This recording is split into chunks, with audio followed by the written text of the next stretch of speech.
is in accepting applications. I'm inclined to believe that faith cannot be defined as anything other than footprints in wet cement, left to dry under indifferent sun. But then I think, what are the lives lost? Murder in the name of faith. Calling crusade or jihad still looks like murder. And what of the faith found in the hands of fools? Is it of any less value than that found on the shoulders of heroes? Maybe it's personal. To you, faith can be billy clubs or cigarettes.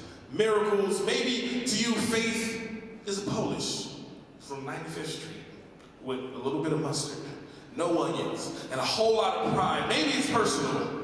To you, faith is a surging river mouth. Perhaps it is a caveman's heart beating furiously. Maybe your faith is a musical in which there are 525,600 different ways to sing the body electric. Maybe it's personal. To you, it smells like triumph, looks like Christmas. To me, it is a poem. To you, it is a new moon, roses sold from buckets, new tattoos and brand new addictions. Faith is a really, really big rock that's broken a lot of windows. It is baby's first steps. Loaves of bread, the charming of snakes. It is this thing that lives inside your skull. To me, it is a poem. Faith is a poem that I've finally learned how to write.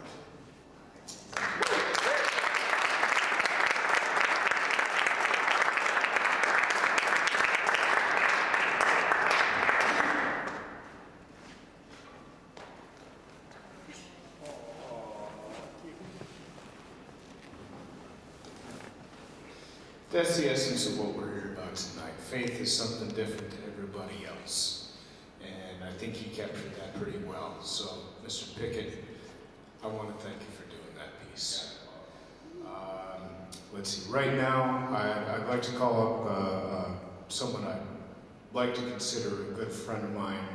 He's headed up the Green Mill team and done all kinds of, impressive stuff that I probably don't even know about. He's also one of the tallest Jewish guys I've ever met. So I'm going to have to raise this microphone probably. Please put your hands together for Mr. Eric Soroka.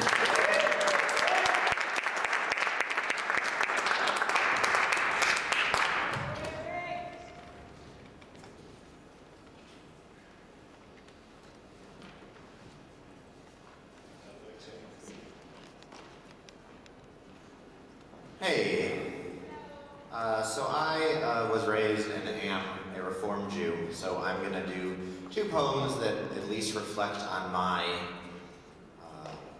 experience and ethos as such. One is about what I take the Jewish approach to death to be, which I think is different in some ways than other faiths. And the second is going to be just about my identity as an American Jew. And Amy's going to help me with that because she's Jewish also. Yeah. So, Jews. All right. The ethics of death. 1. Drive to St. Louis. 2. Shovel dirt in the grave. 3. At my grandfather's funeral, I deliver the eulogy. I joke that I only visited him in the nursing home because he had cable. While sitting Shiva, I hug my grandma and tell her she is finally back on the market. She responds through her tears, "You'll have to give me a few weeks. Us old girls don't move as fast as you kids." 4. Don't drop the shovel. Don't stumble. Don't think about the loss. Think about your feet. Focus on your grip. 5. Don't make your grandmother throw out his expensive suits. Sure, they don't quite fit you, but you have no shortage of hangers. Sure, he bought them with money he didn't have, but what's done is done. 6. Upon returning to Boston from winter break freshman year, we learned that my dorm neighbor Ian died of a sudden heart attack that morning. I was not close with Ian, but I try to make myself cry. No such luck. I go to his funeral and shovel dirt in the grave. I go to his memorial service, but do not speak. His girlfriend's face is a shattered vase. I meet his family and say kind but impersonal things. I bounce off the walls of my bedroom, furious that I cannot mourn. I slowly realized that Ian's death cannot bring he and I closer. 7. Keep your hands on the wheel. You aren't driving to St. Louis for Sarah. She didn't even pay you attention while she was alive. If she wanted to keep in touch, she wouldn't have jumped out the window. But her friends need a ride to the funeral, and you're the only one with steady hands. 8. There's no shame in hating Whitney Houston or John Lennon or Michael Jackson for taking up the front page of your paper, especially when 5,000 toddlers die of river diarrhea every day and make no headlines. 9. Accept that you weren't close with his girlfriend before the heart attack. It's okay that you don't miss the nursing home, that you took a detour to see the arch, that he was just another thing you had to do. 10. I don't know where her God will put her, but my God will love me as long as I try to remain kind. My God will forgive me all of my nightmares and daydreams. 11. There's too much darkness in the daybreak for the sunset to be clean. Too much darkness in your silhouette and your smile can't be seen. Another dark hole in this grassy knoll. It almost seems obscene. I'm sorry, Sarah. I'm sorry we haven't spoken in so long.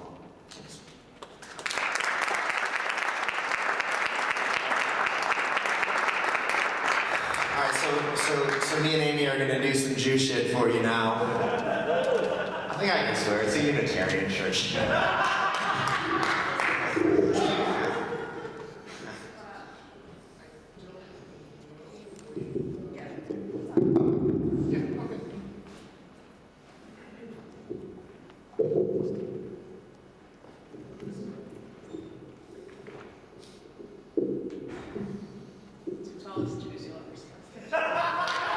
That's right, folks, a basketball team up here. Maccabi Games. Maccabi Games, y'all.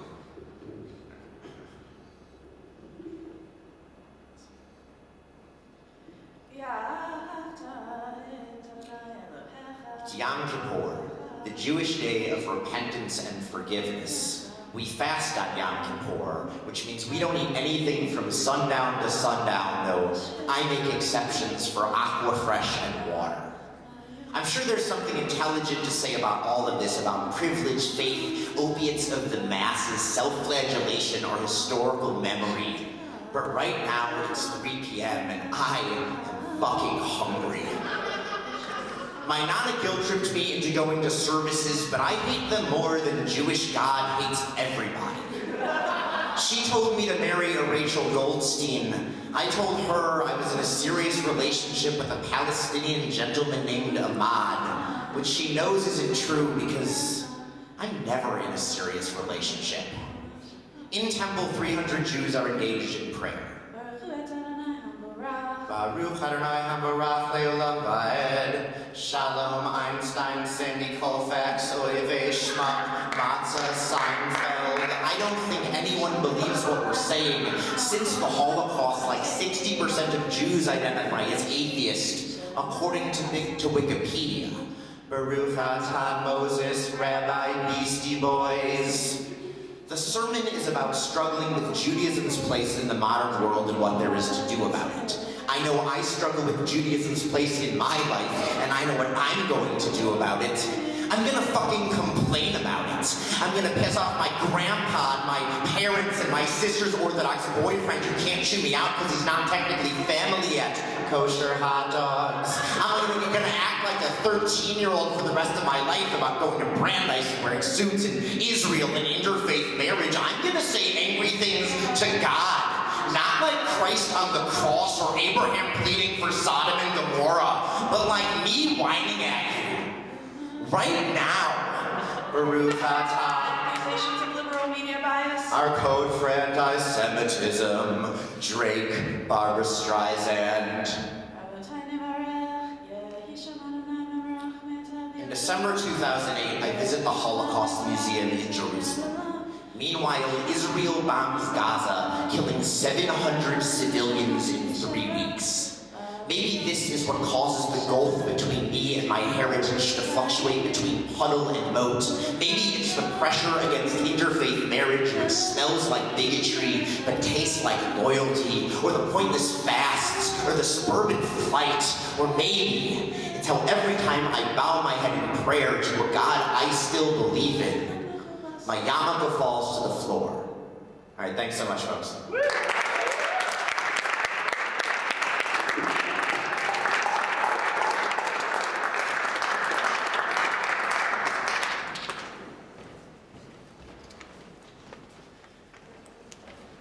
Alright, I got nothing.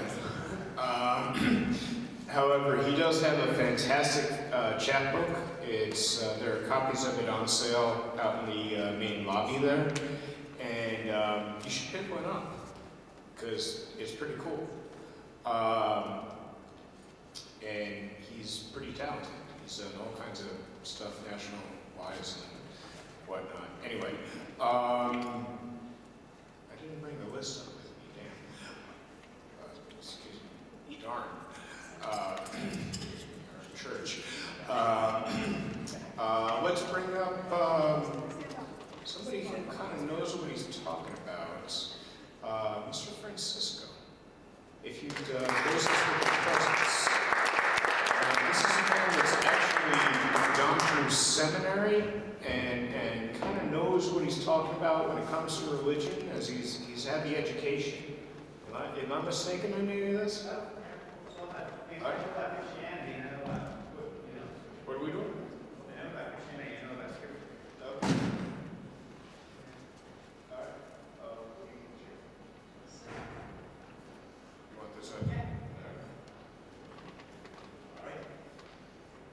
Everyone, let's give some warm love to Ray here for organizing this.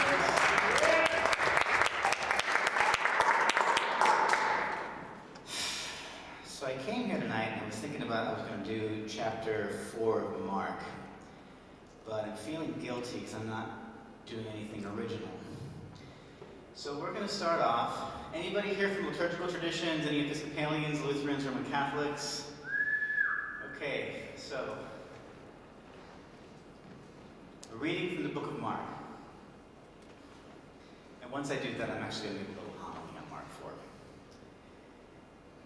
So once again, there was a crowd gathered around Jesus coming to hear his teachings. But the crowd was so big that Jesus actually had to put himself into a boat. And then after, he goes a little way out from the shore. He sits there. And the entire crowd is standing on the land while he is on the sea. Now what you gotta know too, this is the Sea of Galilee, or in Hebrew they say the Kinneret. And the Sea of Galilee has these natural walls that are all around it. They actually reverberate sound really well. And it's really cool because if you look at the sand of the Sea of Galilee, you see tons of little shells. It's actually a really magical little place. So when Jesus was sitting there, and so he began to teach them, saying to everyone, "Listen! One day, a sower went out to sow seed. And as he was sowing the seed, some of the seed fell on the path. And then the birds came, and they ate it up. Other seed fell down among the rocks, where there was no depth of soil, and it sprang up quickly, because there was no depth of soil. But when the sun rose, it was parched and scorched. And because they had no root, they withered away. Other seed fell among the thorns. And then the thorns grew up and they choked the grain, so that it yielded nothing. But other seed fell onto good soil, and it brought forth grain. 50, 60, and 100-fold.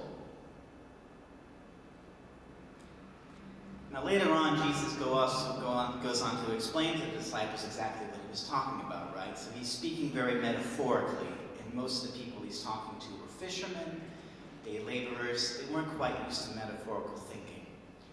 But there's something that I really like about this story,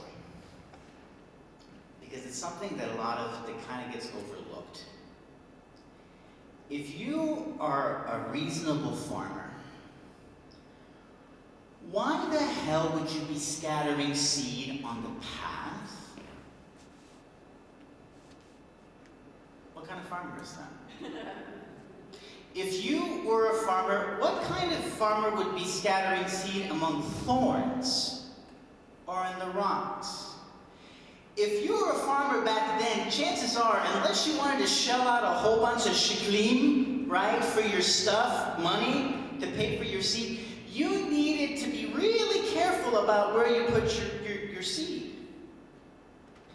And I think it's really pretty great that, we can all sit around and go, I really, really hate Christian piety when they get like this. Like, well, we all have to be good soil. We want to bear forth good fruit, 30, 60, and 100-fold. Yeah, but why the hell is God scattering seed everywhere? I think it's because that God has hope and sees something that we don't. Why is it that there are Muslims and Jews and Christians and Jains and Buddhists? I just think that's just, I'm making a big statement here. I just think God's just scattering seed because we all have a lot of shit to deal with on this planet, right? Let alone people who don't have faith, let alone people, whatever it is. God is going to give us whatever it is that we need, wherever it is that we are, profusely. Even if it goes against all reason and all sense. Just as Jesus was willing to sit out on a freaking boat out in the Sea of Galilee so he could accommodate more people that wanted to hear him speak and probably people that wanted to be healed by him. That kind of generosity, that kind of hope. The kind of generosity that also comes from the God who, when he saw that we just weren't getting it, that we constantly had to worry about death, no matter what we did, that nasty demon was always lurking in the background.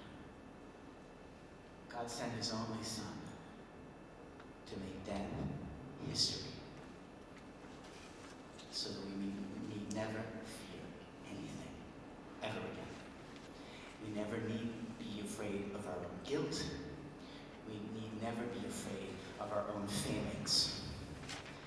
That God was so generous, God was willing to make a blood pact himself with us. To say, not only will I take care of you, but I will love you so much that I will die for you. That's the kind of God that I think is worth praising. Amen.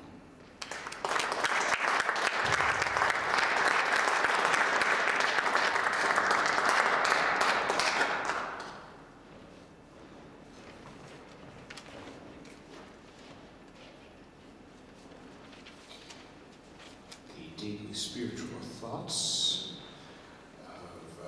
of Mr. Francisco. Let's all give him a round of applause.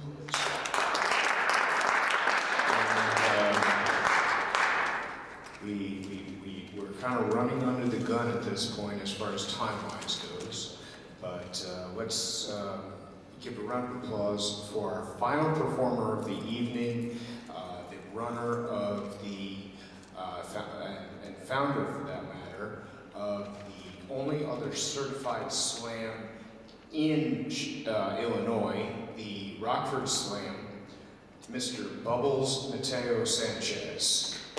Bless us with worship.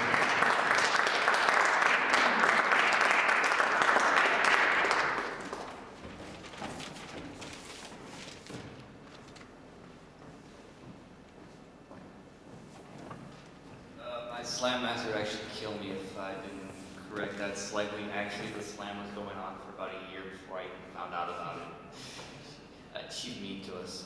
But yeah, as a quick caveat to this poem, one of the worst places to find out if you start to doubt your belief in God is at a fundamentalist Christian school. Which is, yeah. So this is called For the Boy Who Asked, Why Don't You Just Kill Yourself When He Found Out I Don't Believe in God? It's a happy piece. Dear Aaron, for the last few years I have imagined what I would say if given another chance, instead of remaining silent. For the longest time, the only answer I had was, I'm alive just to piss you off. Yet I have learned that you do not play with ignorance like a dog, holding knowledge inside your pocket, hoping that you will realize that it is there.